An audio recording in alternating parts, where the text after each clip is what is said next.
नमस्कार दोस्तों, एके आयुर्वेदा में आपका बहुत बहुत स्वागत है। दोस्तों आज हम आपके लिए लेके आए एक बेहतरीन औषधि जो कि सूखी खांसी में, गले की खरांश में, रक्त पित्त में और क्षय की खांसी में बहुत असरदार है। इसके अलावा वमन, उरुचि, बुखार में भी बहुत ही शानदार रिजल्ट देती है। अगर आपके हाजमे के संबंधित कोई समस्या हो या श्वसन संबंधित कोई समस्या हो, दोनों में ये बहुत अच्छा फायदा देती है। तो चलिए आज हम आपको बना के दिखाते हैं एक बेहतरीन औषधि जिसका नाम है एलादीवटी।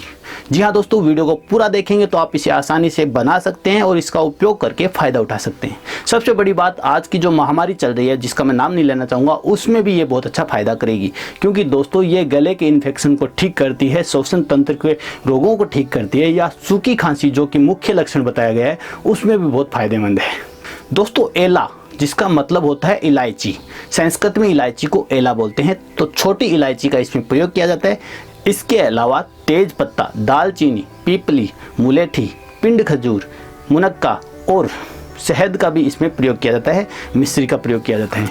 तो दोस्तों इन सभी से मिला के आपकी जो एलादीवटी है उसका निर्माण होता है। आज के वीडियो में हम आपको इसको बना के दिखाएंगे, इसके होने वाले फायदे बताएंगे और किस तरह से इसको उपयोग करना चाहिए, वो सब कुछ आज के वीडियो में दिखाएंगे। इसलिए वीडियो को पूरा देखिए ताकि आप अच्छे से समझ के इसका फायदा उठा पाएँ। तो दोस्तों चलिए आज हम आपको बना के दिखाते हैं एलादीवटी।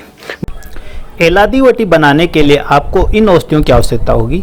दोस्तों ये 8 औषधियाँ मिला के एलादीवटी बनती है। इसके अलावा आपको शहद का भी प्रयोग करना पड़ सकता है। इसमें इलायची, तेजपत्ता, दालचीनी, छोटी पीपली, मिश्री, मुलेठी और खजूर और मुनक्का, ये 8 औषधियाँ हैं। तो दोस्तों इनकी जो मात्रा है वो मैं नीचे डिस्क्रिप्शन में बता दूंगा। इसके अलावा शहद की भी आपको आवश्यकता हो सकती है। इसमें 2 तरीके बताए गए हैं, दोनों आपको बताऊंगा, एक से आपको बना के दिखाऊंगा। तो दोस्तों इसकी जो पहली औषधि है उसका नाम है इलायची, जिसको छोटी एला बोलते हैं या छोटी इलायची बोलते हैं। ये बहुत ही अच्छी औषधि है। इसके अलावा तेज पत्ता, जो कि आमतौर पे रसोई में हम काम लेते हैं, वही तेज पत्ता है। और ये है दालचीनी। दोस्तों ये त्वक नाम से भी जानी जाती है, इसका भी इसमें प्रयोग किया जाता है। ये है छोटी पीपली, जिसको पाइपर लौंगम कहते हैं, ये इसमें प्रयोग की जाती है। इसकी मात्रा भी नीचे डिस्क्रिप्शन में लिखी हुई है। ये है मिश्री, रॉक शुगर। इसके अलावा मुलेठी, जो कि गले के लिए बहुत अच्छी औषधि है, और मधुयष्टि या यष्टि मधु नाम से इसे जाना जाता है, आजकल खूब प्रचलित है। यह है खजूर, जिसे छुहारा, पिंड खजूर नाम से भी जाना जाता है। यह है मुनक्का, जो कि अंगूर का सूखा हुआ रूप होता है, इसका प्रयोग इसमें किया जाता है। ये मृदु विरेचक औषधि है। तो कुल मिला के ये 8 औषधियाँ इसमें डाली जाती हैं। अब इसको बनाना कैसे है वो मैं आपको बता देता हूँ, उसके साथ साथ इसके होने वाले फायदे भी बताता हूँ। दोस्तों सबसे पहले आपको क्या करना है कि जो छुहारे हो या जो खजूर हैं सूखे हुए, इसके अंदर की गुठली निकालनी है। तो इस तरह से आप कैंची से या हाथ की सहायता से इसको अच्छे से खोल के और इसके जो अंदर की गुठली है वो बाहर निकाल दें।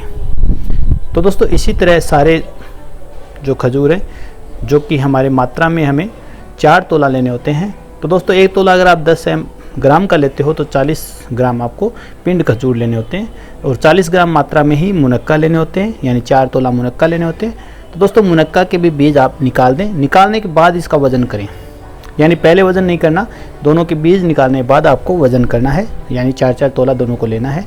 1 तोला हम 10 ग्राम का ले रहे हैं। तो इस तरह से इसके बीज निकाल दें। उसके बाद जितनी भी औषधियाँ हैं, जैसे हमें इलायची लेनी है 5 ग्राम, यानी आधा तोला, 6 मासा बताया गया, तो आधा तोला हो गया 6 मासे का, तो आपको 5 ग्राम लगभग आप इलायची ले लीजिए। तो इस इलायची को अच्छे से कूट लीजिए और इसका बारीक पाउडर बना लीजिए। इसी तरह से आपको दालचीनी लेनी है आधा तोला, यानी 6 मासा, तो आप उसको भी 5 ग्राम की मात्रा में ले लीजिए। तो दोस्तों इनको आप अलग अलग भी कूट सकते हैं। अलग अलग कूटने के बाद इसका वजन करें तो ज़्यादा बेहतर रहता है। पहले वजन करने के बाद क्या होता है, कुछ चीज़ें सही से कूटी नहीं जाती, तो कम मात्रा में रह जाती है। इसलिए पहले अलग अलग कूट लें, फिर उसका पाउडर बनाएं, फिर उसका वजन लें, तो आपको एकदम सही प्रमाण मिलेगा। इसी तरह आपको तेज पत्ता को कूटना है, मधुयष्टि यानी यष्टि मधु जो होती है, मुलेठी होती है, उसको भी आपको इसी तरह कूटना है। तो दोस्तों तेज पत्ते की मात्रा भी 6 मासा है, यानी आधा तोला है, या आप 5 ग्राम ले सकते हैं। और यष्टि मधु आपको 40 ग्राम लेनी है, यानी 4 तोला इसकी मात्रा बताई गई है। तो दोस्तों इस तरह से आपको ये सारी औषधियाँ लेनी है। उसके बाद क्या करना है दोस्तों, सबसे पहले जो हमने ये 3 औषधियाँ आपको सामने दिखाई दे रही हैं, खजूर, मुनक्का और मिश्री, इन आपको इमाम दस्ते में डाल से अच्छे से कूटना है। हम इसका पाउडर तो बना नहीं सकते क्योंकि इसके अंदर लुभाव होता है या ये थोड़ी गीली मात्रा में होती है, तो इसको हम पाउडर नहीं बना सकते, इसलिए इसको अच्छे से कूट लीजिए ताकि जो इसका पेस्ट बन जाए। आप मिक्सी में अगर कर पाएँ तो मिक्सी में भी कर सकते हैं, लेकिन मिक्सी में ये बहुत मुश्किल होता है, तो इमाम दस्ते में आप आसानी से कर सकते हैं। इमाम दस्ते में इसको कर लीजिए। उसके बाद देखिए दोस्तों, इसके अंदर मिश्री आपको मिलानी होती है। तो एक विधि में तो मिश्री आप इसके अंदर सीधा मिला के शहद डाल के बना सकते हैं, दूसरी में आप मिश्री की चाशनी बना के उसमें ये सारी औसतें डाल के फिर भी वटी बना सकते हैं। तो मैं सिंपल इसमें मिश्री डाल रहा हूँ, और आप लोग इसमें मिश्री डालें तो मिश्री को अलग से पीस के फिर इसके अंदर डालें, तो मिलने में आसानी रहती है। और जो मिश्री होती है उसके अंदर धागा आता है, उस धागे को भी आप ध्यान से अलग निकाल लीजिए, इस बात का आपको ध्यान रखना है। तो दोस्तों इसको अच्छे से कूट के मिक्स करना है। आप पहले इसको कूट लेंगे तो मिक्स करने में आसानी रहेगी, यानी अच्छे से मिलाया जा सकेगा। और बाद में अगर मिलाते हो तो थोड़ा सा आपको टाइम ज़्यादा लगेगा, तो इसको पहले पाउडर बना के फिर इसके अंदर मिलाएं। और दूसरी विधि, उसमें आपको मिश्री की चाशनी बनानी है और उसके अंदर जो पिंड, खजूर और सारी औसतें हैं वो मिक्स करके फिर उसकी गोले बनानी है। लेकिन उसमें क्या होता है दोस्तों कि चाशनी टाइट या लूज रहने के चांसेस रहते हैं, इसीलिए ये विधि ज़्यादा आसान होती है आम व्यक्ति के लिए, इसीलिए मैं आपको इस तरह से बता रहा हूँ। फिर उसके बाद दोस्तों जब अच्छे से कुटाई हो जाए तो जितनी भी औसतियाँ आपकी दालचीनी, तेज़पत्ता, इलायची, उनको सभी को जो मात्रा मैंने आपको बताई है नीचे डिस्क्रिप्शन में भी है, उस मात्रा में लेके इसके अंदर मिला दें। तो दोस्तों ये पिपली चूर्ण हमने मिला दिया, इसके बाद ये मध्यस्थी चूर्ण यानी यष्टि मधुता चूर्ण मिला दिए। तो अब इनको अच्छे से आपको घुटाई करनी होगी, कुटाई करनी होगी। इसके लिए आप इमाम दस्ते में कर सकते हैं, या आपके पास खरल हो तो उसकी सहायता से भी आपको इसकी घुटाई कर सकते हैं, आसान रहता है। तो चलिए दोस्तों मैं आपको इसके बताता हूँ होने वाले फ़ायदे। दरअसल क्या होता है, ये योग इसी नाम से बाज़ार में मिलता है, और इसमें जो औसतियाँ डाली जाती हैं वो बहुत ही साधारण सी औसतियाँ, लेकिन इसका फ़ायदा बहुत ज़बरदस्त है। तो दोस्तों इसका प्रयोग करके आप फ़ायदा उठा सकते हैं। सूखी खांसी में बहुत अच्छा काम करता है, यानी ये गोली सूखी खांसी, क्षय की खांसी, रक्त पित्त, मुँह से खून का गिरना, बुखार, वमन, मूर्छा, प्यास, जी घबराना, स्वर भेद, पित्त के विकारों में बहुत लाभ करता है। इसके अलावा पित्त शामक और कफ दोष नाशक ये औषधि है। सूखी खांसी में अगर कफ छाती में जम जाता है, बाहर नहीं निकलता है, तो उसको ये बाहर निकालने के लिए बहुत विशेष काम करती है। मतलब किसी विशेष तकलीफ के लिए इसको देते हैं, अगर श्वास लेने में कठिनाई होती है तो उसमें भी ये फ़ायदा करती है। यानी कभी कभी खांसी के साथ खून आने लग जाता है, उसमें भी ये फ़ायदा करती है। इसके अलावा दोस्तों ये पित्त का शमन करती है और कफ को पिघलाकर बाहर निकाल देती है। इसके सेवन से एक तरह की तरी बनती है, जो मुनक्का और खजूर है, जिसकी वजह से एक तरी बनती है, यानी एक लुआब बनता है, जो कि आपके खांसी को नहीं आने देता, खांसी को रोक देता है। दोस्तों इसकी गोली को चूस के लेने से बहुत अच्छा फ़ायदा मिलता है, यानी आप सीधे पानी से निगल लेंगे उससे अच्छा है इसको मुँह में रखें और इसको चूसें।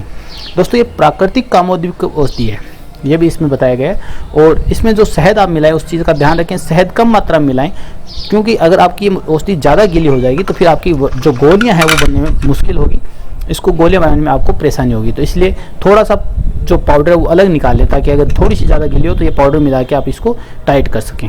कम मात्रा में शहद का प्रयोग करें। शहद आपको उतनी मात्रा में लेना है जितनी मात्रा से आप आसानी से गोलियाँ बना सकें और अच्छी तरह से थोड़ी टाइट गोलियाँ बना सकें, क्योंकि अगर ज़्यादा नरम गोलियां बनाओगे तो सूखने में मुश्किल होगी और वो चिपचिपी लुआब वाला भी हिसाब बनेगा। तो इसलिए आपको कम मात्रा में शहद का प्रयोग इसमें करना है। दोस्तों जिन लोगों को अत्यधिक प्यास लगती है, या प्लीहा के रोग जिनको होते हैं, या गठिया की शिकायत जिनको रहती है, उनके लिए भी ये रामबाण औषधि है, उनको भी ये बहुत अच्छा फ़ायदा पहुंचाती है। और इसके कई चीज़ तो ये हमने ये देखी है कि इस गोली को नॉर्मल साधारण व्यक्ति प्रयोग कर सकते हैं, जिनको गले में खरांश या गले में जकड़न या गले में कुछ अटका हुआ सा फील होता है, उनके लिए भी ये फ़ायदेमंद है। वो भी अगर इसको दिन में 3-4 बार चूसें तो कोई दिक्कत नहीं है। दोस्तों इस एक गोली को दिन में 4 बार आप आसानी से चूस सकते हैं, यानी मुंह में लेके इसको चूसना होता है। माउथ टिजोबल ये टैबलेट बन जाती है, तो ये आपको बहुत अच्छा फ़ायदा करती है। और सामान्य तौर से ये औषधि बहुत से प्रबल रोगों में काम करती है। और ये औषधि देखने में बहुत सामान्य है, क्योंकि जो इसके इंग्रेडिएंट है वो साधारण है, इसलिए आपको लगता है कि ये इतनी ज़बरदस्त नहीं है, लेकिन इसके जो फ़ायदे हैं वो बहुत अच्छे हैं। तो दोस्तों इसका नुकसान अगर बात की जाए तो इसका कोई विशेष नुकसान नहीं है। ख़ासतौर से जो गर्भवती महिलाएं उनको नहीं देनी चाहिए, और बच्चों को भी कम मात्रा में प्रयोग करानी चाहिए। और अधिक मात्रा में अगर इसको प्रयोग करते हैं तो आपके पेट में जलन हो सकती है, क्योंकि इसमें पिपली का प्रयोग किया गया है। तो इसको कम मात्रा में और आयुर्वेद विशेषज्ञ की सलाह अनुसार आप उपयोग कर सकते हैं, फ़ायदा उठा सकते हैं। दोस्तों अब इसको प्रयोग कैसे करना है, इसको नॉर्मल प्रयोग साधारण आप 1 से 4 गोली दिन में कर सकते हैं। आप इसको चूसेंगे तो ज़्यादा फायदा होगा। इसके अलावा दूध के साथ या पानी के साथ भी इसका सेवन कर सकते हैं। तो दोस्तों ये था आसान विधि से एलादीवटी घर पे बनाना। सिंपल इसी विधि से बनाई जाती है, शास्त्रों में भी इसी विधि से बताई गई है और आजकल बाजार में भी ये मिलती है। तो आप इस औषधि को बना के प्रयोग कर सकते हैं, फ़ायदा उठा सकते हैं। अगर आप बाजार की औषधि से घर की औषधि प्रयोग करोगे तो जो रिजल्ट है वो आपको 10 गुना ज़्यादा अच्छे मिलेंगे। इसलिए आपके लिए एक वीडियो लेके आया था। आशा करता हूँ वीडियो पसंद आया होगा। और भी किसी अन्य औषधि पे आपको वीडियो चाहिए तो आप कमेंट कीजिए, हम कोशिश करें जल्दी आपकी कमेंट पे वीडियो बनाएं और आपको पेश करें। दोस्तों आज का वीडियो आपको कैसा लगा कमेंट करके जरूर बताइएगा। अच्छा लगे तो लाइक और शेयर करना मत भूलेगा। जी हाँ दोस्तों, एके आयुर्वेदा आपका अपना यूट्यूब चैनल है। किसी भी तरह की आयुर्वेदिक औषधियों की बनाने की विधि जानने के लिए आप इसको सब्सक्राइब कर सकते हैं। तो दोस्तों मिलते हैं अगले वीडियो में, तब तक के लिए नमस्कार। एके आयुर्वेदा आपके अच्छे स्वास्थ्य की कामना करता है। धन्यवाद।